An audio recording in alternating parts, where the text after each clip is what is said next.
I'm Clay Robeson, the other half of Bookends. For International Women's Day today, YouTube has issued the She Inspires Me challenge.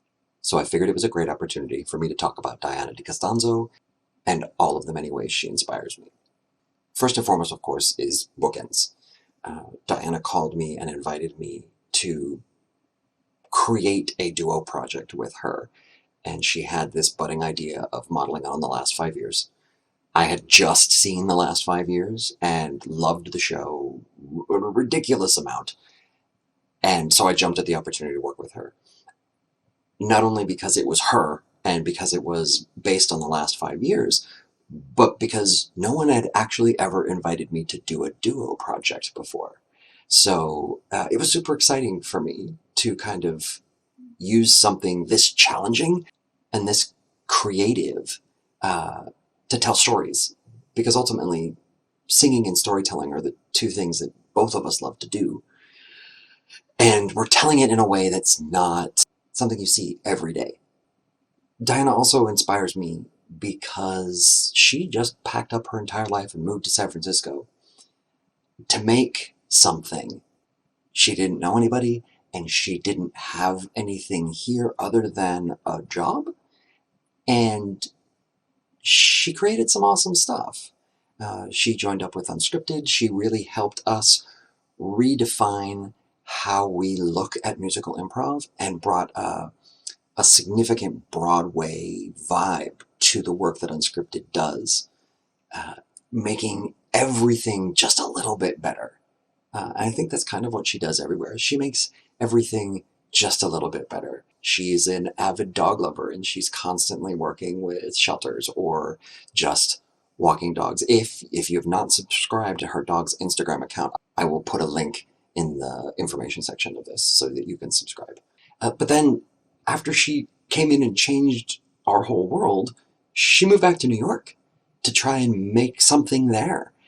Which she has done. She released her first album, which was awesome. I was lucky enough to get to back it on. She's a phenomenal singer and songwriter, and just does it because she can and because she's good at it. She wasn't finding the type of improv she wanted to do in New York, so she started her own production company and started producing the type of improv she wanted to see happen. She is the type of person who, if there's something she wants to do and she doesn't find an opportunity to do it, she makes the opportunity for herself, which just kind of adds to her whole inspirational mystique, because she's always creating and she's always building something.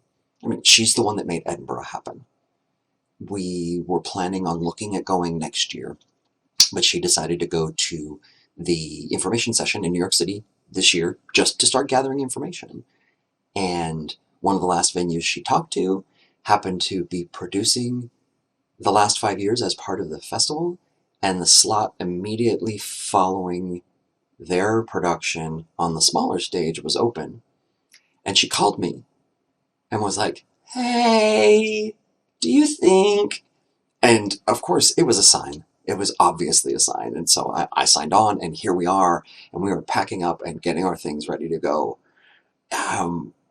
And I can't believe how excited I am. I mean, 2 weeks in Scotland, how is that not exciting? And it's really all her fault. It is completely and totally her fault. So I blame you, Diana. You. So take a look at bookends.show.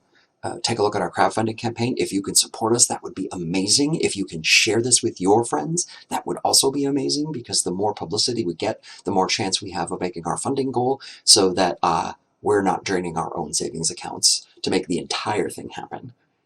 But thank you, and thank you, Diana, because you inspire me every freaking day.